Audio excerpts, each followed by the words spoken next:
You get to decide. You can present them that way. This is the first one, so it's very open. That'll become important in the next one, though. So it's Yeah. good you're thinking about it. Okay. Well, I have them lined up in no particular order except for that in preview on my Mac here. So I'm just going to share the screen. As soon as I figure out how to share the screen, I'll then make it full screen and we can start talking. Great. So if you go all the way over to the left, the little icons will pop over, and right under the blue chat one is a little green one with an arrow. And you should have it right about now. There it is. And I can make that full screen, maybe, possibly. Can you see it? Hang on one second. Yep, we're all set. Okay. And Okay, so you've been watching some of these, right? You have the general gist of how this goes? I've watched a whole bunch of yours from before you were even anywhere near our cohort, actually. Okay, good. Yeah, I was in the from the first day I joined the Arcanum. I've been looking at any critique that was available. I've watched it pretty much, and of course you did an awful lot of them, so I've seen yours. Okay, so for whatever reason we lost the screen share. Oh dear. You know what it was? That's I okay. put it on the screen, and I've noticed that the Arcanum, that the software doesn't like it when I switch out of full screen. So we'll just leave it on not full screen, and we'll still have it. Yeah, that's probably exactly what it is. A couple of the other cohorts had that. Okay, if I move it over like that, and then you can't see all the other pictures that are coming. Yeah, no, that's good. Okay, cool. Okay. I didn't manage to turn off the sound on the shares, so we're going to hear the occasional beep. Do we have headphones? We might. Because Tell you what. then you'll hear them, but everybody else won't, and there won't be an echo. That's true. All right. Yeah. Well, tell you what. Why don't you start, or we can start, and I'll open up the headphones here. Okay, sounds great. So, so basically, what we're going to do while you're looking for them is we're going to go through each one, and before I say anything about them, I just want you to tell me a little bit about what went into creating them and why you chose this for your portfolio and how you feel that it ranks in your portfolio. And then once you do that, then I'm going to tell you what I think, and I'm going to grade you on a scale of 1 to 3. So, well, 0 to 3, but nobody's scored 0 yet, because I believe at this point we're basing, at least I am as a master, I'm basing it off of what I've seen in your portfolio, so it's being graded against your other work. Right. And that's it. Nobody else's but yours. So I think that's the basis for where we start. So whenever you're ready. It sounds good. For some reason, my headphones aren't working, but I'll keep trying while we talk. Okay, no problem. We'll figure it out if we can. Yeah. Yeah. So this one is. I've included this one in particular because, in large part, because this is the kind of thing that I've been getting really passionate about doing over the last several months. This type of elaborate compositing. And this is one of the ones that I consider the most successful, partly because of the energy in it, not necessarily from a strictly technical point of view. It's actually, the backstory of it is, and the reason it says the good guy on the side there, that's actually an inside joke. This is my ex. I had promised her after she had had emergency brain surgery and nearly died a couple of years ago, about a year and a half ago or 2 years ago. I promised that I would celebrate her strength in a series of photos that turned her into a superhero. Nice. But I didn't have the skills to do it then. So in fact, I didn't actually produce this series of photos. This is one of 3. I didn't actually produce them until after we had broken up. And we got together, and I posed her in one location, and the background, the setting she's in, was a different location. And I did all the compositing, and well, you see the result. The good guy is an inside joke between the two of us, actually. Okay. So that's, if you like, it's for the client. So, what about the sign behind her? This photo was taken in the basement of a hotel, and that's just the sign that was there. And I tried taking it out. And when I took it out, it just appeared to me to be too empty. The space didn't work. The same's true of the of the camera that's there. I tried taking them out, and it just didn't work, so I left them in the end. It was either that or find something else to put there. And so, like maybe the good guy thing. No, well, the good guy thing, I didn't want it to be that obvious. I wanted it to be something that you'd see after you'd been looking for a minute. Okay. So I'm a stickler for that kind of stuff. So, and this is totally personal preference, but you're losing points with me there. I definitely would have taken the camera out. I definitely would have taken, it looks like an outlet or some sort of, there's something on the wall in between the two doors on the right-hand side that's distracting. And if the sign didn't have significance, I would have taken that out too. That said, I love the idea of this photograph. I really I adore the fact that that you still did this series for her, even though you guys weren't together, because so many people just cannot see past their hurt. And, you know, one of the things that I'm a big believer in is that the people that you love are who they are when you start and when you end your relationship with them. They don't change. Your perception of them changes, good or bad. So either you're lying to yourself at the beginning or you're lying to yourself at the end to make it easier. But, you know, so I'm getting a lot of emotional reaction to the photo, knowing the story behind it. And I just think that it's great that you celebrated her strength and survival. I'm not exactly sure if I'm sold on the idea of like the pink electricity coming from her fist. I love that all the tiles are cracked and flying and falling, but I'm not sure if that detracts, and it would have been stronger with just, you know, superhuman strength with her breaking the wall. I think that overpowers her just a little bit, but I love the texture and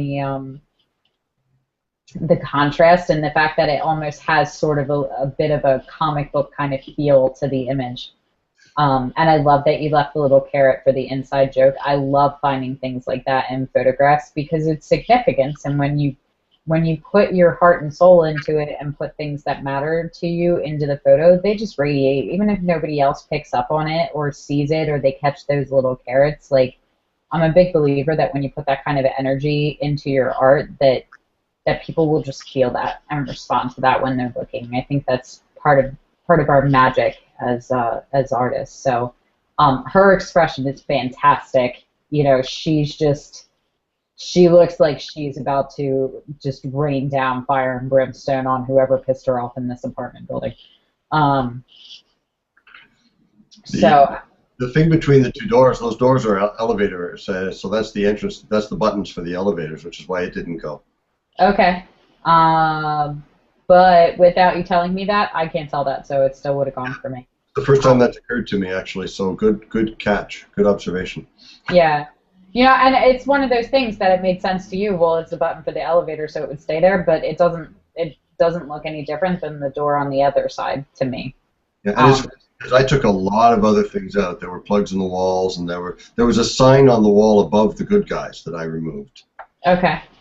Yeah, I'd still like to see it without the. But I get you. I'd still like to see it without the camera and the sign in the back, and I guess it's like a vent behind her to her right, our left. Yeah, I could have taken that out. It's a heater. Yeah, so I would have taken that out and just continued the molding on the floor a little bit. But I'm picking it apart for the most part.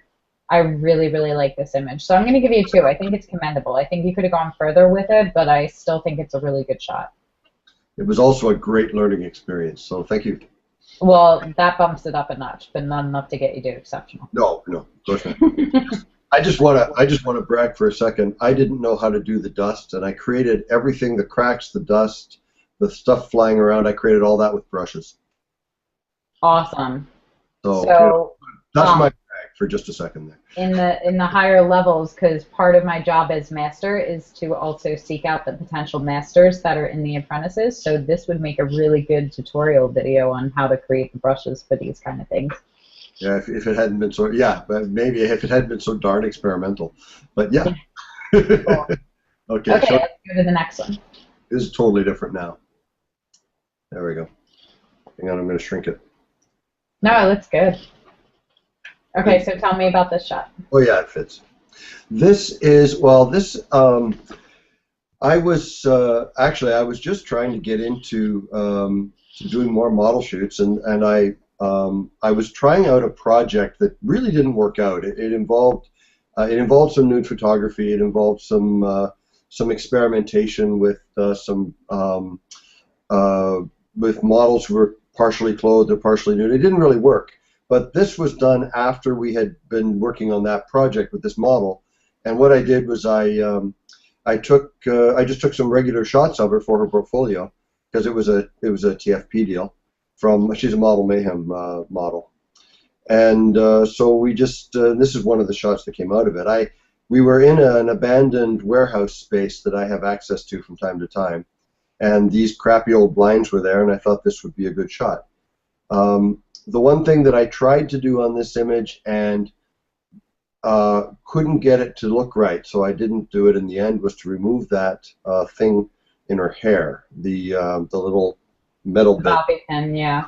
And the reason I couldn't do it was I just couldn't get the hair. The hair was too complex for my skill level, and I wasn't able to get it to take it out and have the hair look right. I tried. I worked on it for a couple of hours and then said, "To heck with it." Okay. So that's that, and that's the thing I'm most critical of, is that bobby pin right there. Yep, I agree.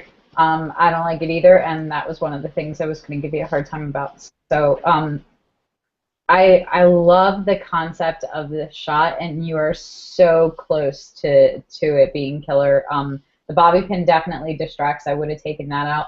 There's something behind her that's totally out of focus, but whatever it is, right behind her head at like the base of her skull has that dark spot. I would have cloned that out and made it part of the wall. It's distracting because it's so close to what the focus is that your eye just jumps to it. So I would have moved that.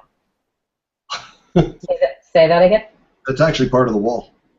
Okay, well, still, I would have taken it out and made it part of the wall that's less conspicuous. Yeah. I love that the blinds are sharp in focus, but then again, I think that your eye wants to jump from those blinds to what looks like the opening of the window or the door. So I would have gone in digitally and just taken that whole section and probably blurred it to match the depth of field in the front. That you have, how soft the other lines down are, just so that your focus is on nothing but the blinds and her looking through them. I think that it distracts a little bit because the lines are so sharp in contrast to the rest of them in that row. But I love her. I'm not sure if I'm sold on her expression. Like, if she's watching her boyfriend with his new girlfriend, that's the exact face, but it's like this cross between pissed off and spying and slightly constipated. So I don't think she quite sold it. She's losing it. Actually, too, she wasn't being very cooperative with me, so it's like they were actually making me laugh because of that. Yeah, so so that may have been accurate, in which case you caught it beautifully. But I would have liked to have seen it come across as like a little more fierce or a little more shy. Like, is she behind the blinds because she's hiding from something out there, or is she behind the blinds because of some voyeurism aspect where she's, you know, paying attention and spying? But either way, she definitely has like a negative kind of feel to her face, but it just comes off as a little bit snotty as opposed to like fierce or I'm not sure what emotion we were going for, but I don't think we quite hit it. And some of that is her energy towards you. Yeah, seriously, it was. She and I didn't hit it off. But I think the light on her face is beautiful, and I love the detail in her hair and the earring. And the ruffles of her shirt. I think all of that's really beautiful. Personally, I'm one for cloning out shadows and stuff with the nipples, just because I think that people get focused on them and they lose the overall appeal of the photo. So you'll notice with a lot of like my lingerie and stuff, if they're covered by cloth and they don't have that, it's just really nice and rounded and smooth so that it doesn't detract your attention. If it's totally personal preference. I just find it visually distracting. So, but overall, I'm definitely going to give you a commendable. Again, there's a couple of things that I would have changed, but it's still a really beautiful shot. Okay, thanks. The next two are of the same person who's a friend of mine. And they were taken the same day. Okay. So this is a re-edit, actually, following comments from following comments from the group. And this is actually, I had this old abandoned print shop below my apartment. This is Pauline, and she and I are good friends, and she's been my model a bunch of times. You know, we wanted to do some more, and we both enjoyed it, so we had some fun, and there it is. And she's also a dancer, and she wanted some pictures of her dancing. So she came with this outfit, and we did a bunch of shots. This is actually my favorite of the bunch. So I really like the idea of this shot. I love dancers' bodies and the idea of stopping them in motion. They're just visual poetry for me, and she definitely is. And you're nailing a lot of things that I look for in portraits of women. Like, I think one of the most overlooked things that is so sexy about a woman is her collarbone and that décolletage area, and here you're just accentuating it beautifully. I love the line of her leg.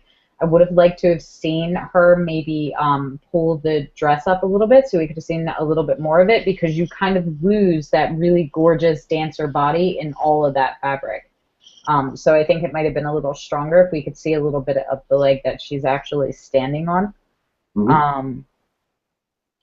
I'm not a fan of the retouching on this, and I'd have to see it out of camera, but I'm thinking that part of the reason that I'm not a fan of it may have been that it was a little bit underexposed and you had to pull that back.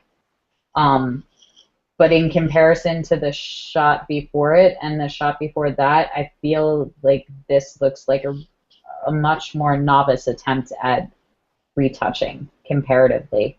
The shadows fall off a little bit too hard, and the retouching behind them, like you can see specifically on the garage door and stuff, it looks muddy and almost cartoon-like, but not to the extent that it looks like that's what you were trying to accomplish as the look, if that makes sense. So, okay. But I love the idea of it, and I would love to see you reshoot this. How long ago was this? This is 2 or 3 years. 2 years, I think it's 3 years ago. Okay, so I would love to see you take this and try to reattempt this now with your current skill level, because I think you would just rock it. So I'm going to give you 1. I think it shows promise, but I definitely don't think that this one would make your portfolio in comparison to the other work that you're showing. Okay. While we're talking, I'm pulling out the out of the camera version so that we can compare it, so you can see it later if you want. Okay, great. This is from the same day, but this was left completely alone until last month when I pulled it out and edited it. The idea we had here, and this was her idea. She came up with this clothing, and the idea she had was, look, if we're in this abandoned print shop, let's do a kind of a Hitchcock vibe. Let's try to do the damsel in distress who's starting to be afraid. It was that kind of an idea. And so what we did was we got her to do all kinds of things. This is one of the very first shots where she's sort of doing the there's somebody creeping up behind me kind of thing. She's the girl who's trying to run away and is ultimately going to get killed in the movie. or either that, or she's the one who's going to either be saved by the boy or actually turn around and kill the bad guy at the end of the movie. You know, it's that kind of an idea. Mm-hmm. This had a lot of stuff, a lot of extraneous stuff in it, including other posters on the wall, all kinds of wires, and there was a radiator, and there was all kinds of stuff. What's left in the background was left there on purpose, so I'll be interested to see if you agree with my choice. And there was also a texture placed on the background. I masked her out of it. Okay. I do dig the kind of dirty, disheveled, unkept kind of feel of the photo.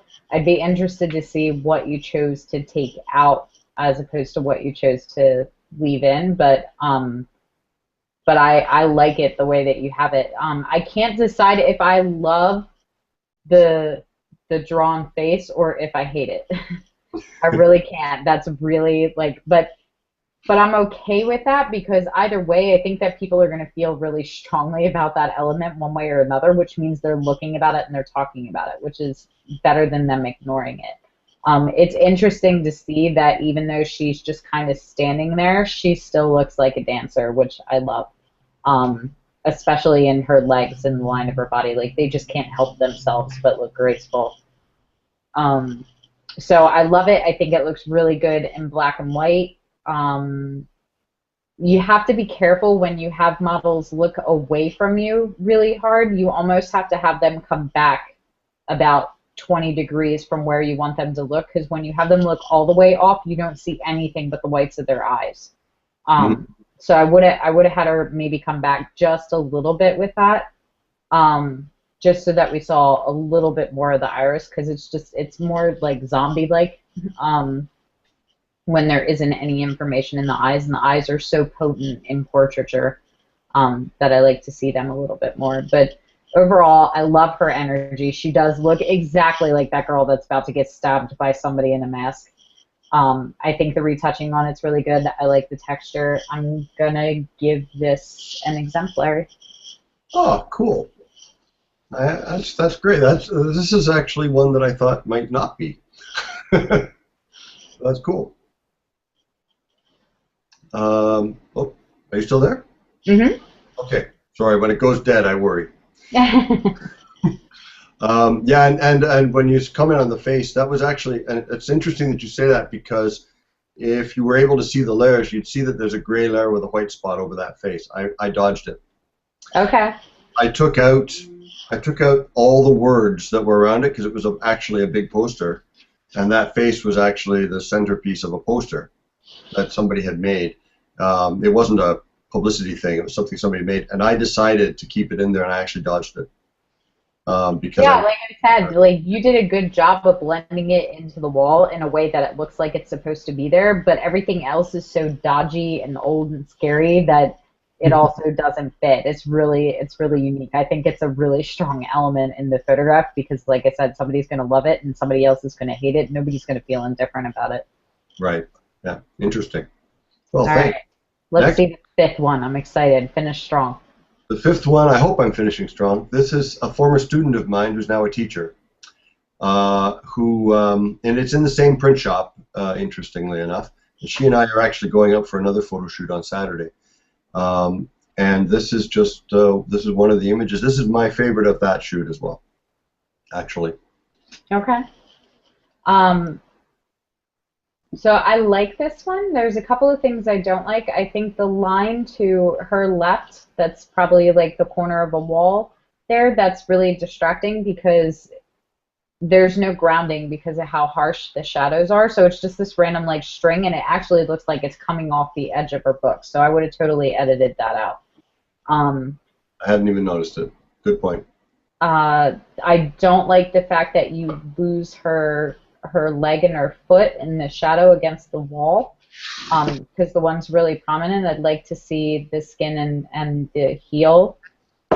So it's kind of an unintentional, like the same way that you can crop out, you know, at the joints and stuff. I feel like you did that with shadow unintentionally. So it's just falling into this dark abyss and you don't know where it is. So I would have liked to have seen that, and I would have liked to have seen a little bit more definition on her jeans and separation of the line of her hip and her thigh away from the wall. Like, she's just kind of blending into it there because the shadows are so contrasty. I don't know. I might have gone in and played with the idea of darkening out the other side of the walls too, but I think I like it on her right-hand side. That one I don't mind. It's just the left-hand side that's bothering me, but I feel like when you do take that out, that the picture's going to, because of the angle of it and because she's not straight and it's leaning, when you take that out, it's going to feel really heavy to the one side because there's nothing on the other side to balance it. And I don't know how you fix that. That's a composition and a lighting thing that I think that if you didn't get it in camera, it's just, you know, it's a sacrifice you have to make. but I love her body language, and I love the sensuality of the shirt off the shoulder because it looks unintentional. Like it looks like a shirt that she's constantly pulling up all day and it just happened to be down, not that she's trying to be sexy. The hair's really lends to that too. And she's got good expression. And the general rule with portrait photography, especially with boudoir or portraiture of women, is you either have them look at you and give you fierce face, or you have them look where you want them to look. So naturally, when you look at her face, you want to fall right down the line of her arm and all the way down the line of her body, and it just flows very seamlessly all the way down to her toes in those sexy shoes. So I'm going to give it a commendable. I think it's a good shot, but I don't think you quite nailed it. All right. It was done with one light, and I actually was going for the harsh shadow on the face, and then I deepened it in post. But I actually debated with myself about the background on her right there, and oddly enough, I didn't even look at the line on her left. So obviously, I need to pay a little closer attention sometimes. It's not even necessarily that. It's one of those things where like it may just have not bothered you or registered, but now that I mentioned it, now you're paying attention to it. Oh yeah, now I'm going to edit it out. I'm going to go back in and take it out. Yeah, so it's just one of those things. That's why it's good to do the critiques and have a fresh pair of eyes, because you're like, oh, I didn't even think of that. I didn't even see that. Oh yeah. Oh yeah. Well, this is. I mean, and it's given that it's only about a 1-minute job. I mean. Mm-hmm. To clone that out there, why not just do it? Yeah, absolutely. Okay, so you can go up to the screen share and click it off. That way I can see your handsome face and we can do some one-on-one time. And I can't tell whether I'm actually needing to speak into this microphone or not. I don't think so. No, you're good. You're good. I can hear you just fine.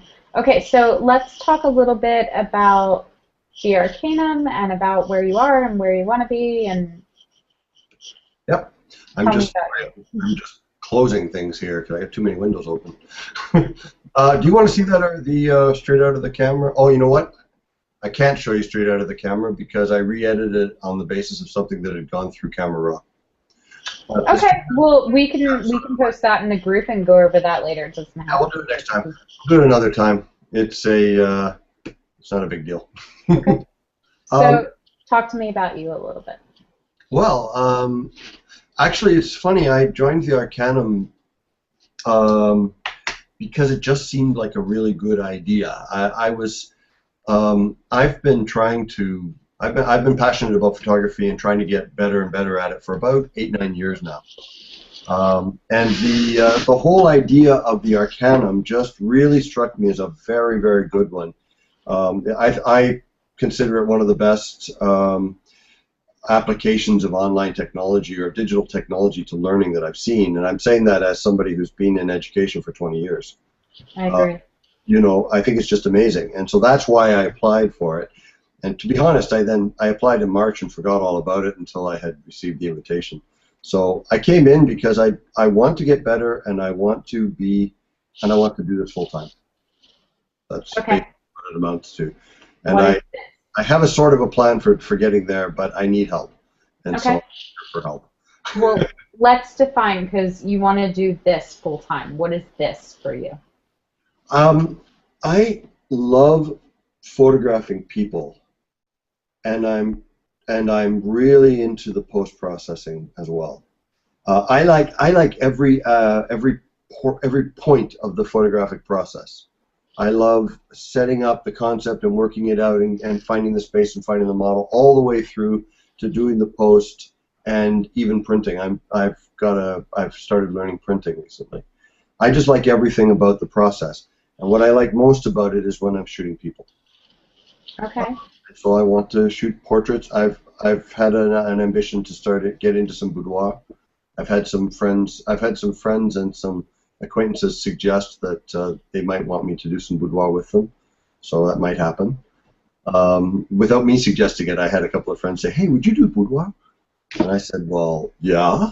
And they said, "Think about it," and then they ran away. So we'll see. You know, I don't know. And I like people. I like getting into. I like trying to understand them and trying to get to know them and reflecting them back photographically. I just love doing that. It really just rocks my world. I just love it. Well, you teach right now, right? Like that's your profession right at the moment. And tell me a little bit about that. What do you teach? What do you do?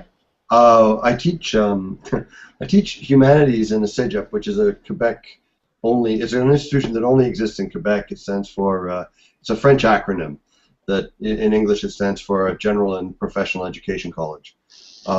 It's the level between high school and university, and I teach the humanities. So I teach liberal arts. I teach philosophy. My degrees are in philosophy. I teach some political stuff. I teach religion, critical thinking, ethics, that kind of thing. And I love teaching. Teaching is, and I like to say that I'm good at it. I'm also involved in my union and heavily involved in that. In fact, in order to pursue, I had to make some choices recently, and I'm choosing photography. I had to get into either reducing my workload at the college, which meant no longer being as involved with the union, or doing photography as much as I wanted, and I picked the photography, resigned from the position of president of the union, and now I'm a vice president. And I'm only doing that because they actually asked me to provide some continuity by doing it for a year or two. Okay. So I am getting out of it, and I have a plan for working my way out of teaching and into photography full-time. Okay, so what does photography full-time look like for you? Oh, goodness. You know, that's interesting. That's a fantasy, right? To some extent, how do I picture? I picture myself doing everything but the business side. That's the problem. You know, it's the business side. That's most artists. Interests me least. What's that? I said that's most artists. Yeah, and it's the part that doesn't interest me as much. So, what's photography full time? I'm trying to decide whether to be specific or general. It's how do I put it? I'm not sure how to express it. It's a life where the artistic expression is what comes first, rather than more linear forms of thinking, if that makes sense. Where I'm able to, what I'm expressing through images rather than through words as much. Although I don't ever expect to stop writing and thinking and even teaching, Okay. just in different contexts. So this is a business for you too, though. You want to be making money while you're doing that. It's not art for art's sake alone. No, and I do want to earn a living at it, and I'm very aware that I'm going to have to figure out the business side, which is the part that attracts me least, but the part that I think I'm going to have to learn the most. So. Well, here's the thing with that is that I'm finding that most of the people that teach, and they're brilliant marketers and brilliant business people, and they can teach you how to run a very successful photography studio. I'm different in the fact that I want you to be an artist, and an artist sells completely differently than a business, which works really well for the people that are artists at heart. So the concept that most people have a hard time with is that they try building their business and then they try to make the arguments for why they're worth their rates, especially when they're higher end, the arguments for why you should hire me and not the guy down the street, the arguments for, you know, why what I do is valuable when really it's a luxury item and probably the first thing to get cut when people need to save money, the arguments of what separates me from the other 8,000 people that picked up a digital camera in the last 5 years, you know, arguments, like all over the place. So the thing is that when your art gets really good and when you find your center of purpose and your passion in the artistry and in that form of expression, then you don't have to make the argument because the work makes the argument for you. And like you said, like the first image that you showed was gorgeous, you know, and is a really, really cool piece. But part of that is also understanding, like you did when you prefaced it and said it's totally different than the other images I'm showing.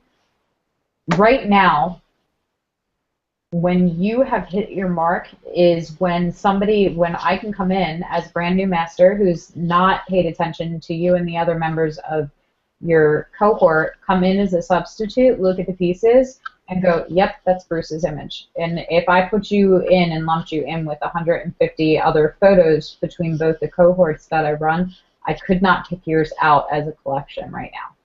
So yeah, that's an important comment you just made. So, you know, it's the benefit of having a signature style so that you don't need your signature on the work for people or your watermark for people to know it's you. But then when you have that signature style, your signature being on it makes it worth more money. Then you're selling like an artist, you know. And we talked about this in one of the other critiques that I did this weekend. Like, I could make the most beautiful, amazing, precise, beautiful painting ever seen. It could be just perfect in every single way. I could do it with all of the best materials, the best paints, the best varnishes, the highest end canvas, put it in a gorgeous ornate gold frame, hang it on the wall, and it would not sell for the same amount of money that a napkin with a lipstick figure drawing that was made by Van Gogh. Van Gogh could have gotten drunk one night and just been like playing hangman with whoever the girl at the end of the bar's lipstick was, and it would sell for millions of dollars. Why? Because it's his. Of course. That's branding. And the problem is that people think of branding only in terms of business, but that's branding as an artist. It's a totally different thing. So when you get to the point that your work is recognized and celebrated, then your name being on it is all you need to sell it. Because it's yours, because it's your vision, because people fall in love with what it is that you do. You understand that on a lot of levels, probably more than most people, because you deal with humanities and philosophy and religion and what gives people faith and what puts people in touch with other people in a human contact kind of way. That's what you're doing with your art. It's the same thing. That's going to be something that's going to be really strong for you and help you excel in your path and where you're going, because you are so equipped on that side of understanding the heart and the mind behind what makes people care. And then you just have to take that and translate that so that what they're caring about is your artistry. Okay. Right? Yeah, I've got actually the first image is also the direction I want to go in right now. Oh, hello. Hello. My son. It's okay. Your son is welcome. As far as I'm concerned, anyway. Yeah. So. No, but the first image is the kind of direction I'm trying to go in right now, and what I'm finding the greatest pleasure in, and what I'm working the hardest at. I'm working on some actually a series connected to that at the moment. That's okay. Not ready to be seen yet, but I'm trying it. So one of the things, like my little quote, my tagline, my motto, is that every photograph that we create, regardless of what we're shooting, whether it's landscapes, puppies, or people, or ourselves, everything is a self-portrait in a way. Artists pour so much of their heart and souls and everything that's within them, and all of their pain and all of their love, and there was probably a lot of both in the first picture for you. You know, you're like, well, it wasn't until she was my ex, which means at some point I thought that she was not worthy of my affections anymore.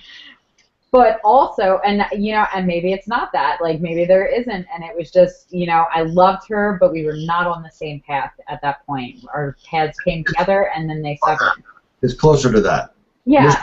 We're actually still very good friends.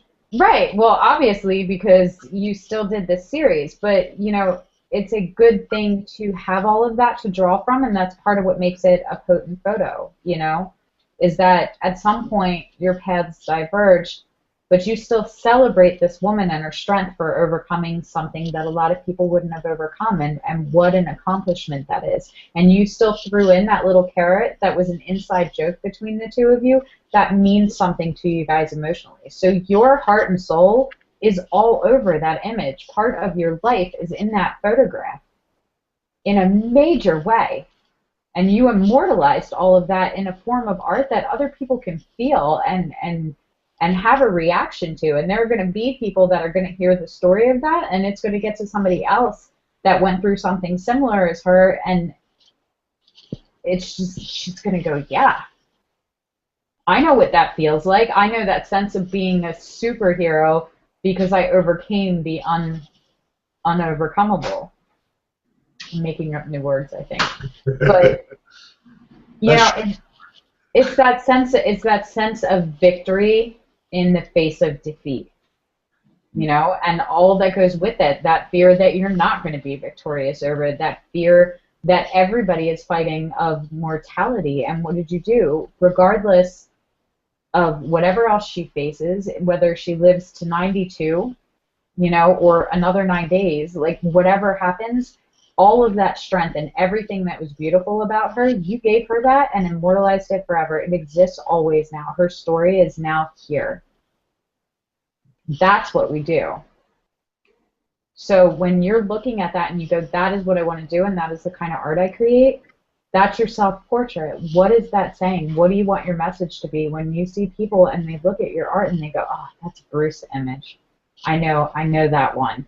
And they react to that. What is that emotional reaction? What are they seeing about you and who you are and how you see other people? All right. The answer to that is your brand. And it's a lot better than we're high-end.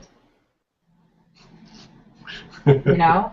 Yeah. Well, like, that's what it is. Oh, we're a high-end brand, and let's talk about our textures. And, you know, and all that stuff has its place, and it's important, but that does not create an artist. That creates a studio and a brand. That's a product. You're not a product, you're an artist. You have something to say that nobody in the world will ever say to it again. What is that for you? The answer to that, that's your brand. That's who you are as an artist. That is what makes it a piece by you. And nobody else can do that but you. Once you do that, you don't have to compete with any of the other photographers, and you don't have to worry about selling, and you don't have to worry about the business side, because people will react to that in such a potent, visceral, intimate kind of way that emotional action trumps the logistics and the business and everything, and they won't care because the value of what they're getting doesn't have a price tag associated with it. It's timeless and it's priceless and it's invaluable. And they'll just be like, where do I sign? Well, from your mouth, you know, I hope that is the way we go. That's the way I want to go. Actually, the kind of thing you just said is the kind of thing I'd like to make real. Okay, so here's your homework then, and I'm gonna hold you to a little bit of a higher standard, because I think with all your training and teaching and your understanding of people, and from what I know of you and I following each other a little bit before I jumped into the cohort, I think that what is going to be profound about you as an artist is definitely going to be the artistic quality, but it's going to be more about what you have to say and how people connect with you through that. So I want you to work on an artist statement that says not only like this is my art and this is what I want to do, like that's great, but I want you to tell me what your message is. I want you to tell me what it is for the people that you work with and what it is for the people that view it, because I believe that when you start tapping in to that a little heavier, that the same way that you were able to create that kind of potency with someone that was very close to you, you will get to the point that you are able to do that with people as soon as they walk in the door. You'll be able to fall in love with everyone and find what is extraordinary about them and put that on paper and show that to the world, and that is an incredible gift for everyone involved. You'll move them, and because you move them when they're in front of your lens, then you will move the people that view it after. And that's really, really powerful. That's so far beyond taking pictures. Be an artist. Well, thank you. I'll do it. Tell me what that is for you. That's your homework. Send me a letter. All right. It might take me more than a couple of hours. That's fine. It can, you know, The idea right now with the homework is that it's showing up in the next couple of levels and just giving you food for thought to sort of start diverging away from the herd and towards your own path. This is it. You've put in your time, you've taught, you've changed the world with your students. This is for you and for you to focus on your passion, because in your passion lies your purpose, 100%. It's time for you to really kind of figure out what that is. And I think every step that you've taken in teaching and everything else has been pulling you towards that. Here you are, and you get to say it exactly how you want to. And we're listening. Thank you. This is the first time I've had a critique of my work by a professional photographer. So I thank you for being good at it. Well, I'm very happy to critique another professional photographer's work. So, thank you. You're welcome. I will see you at level 9. Go rest. Okay. Bye.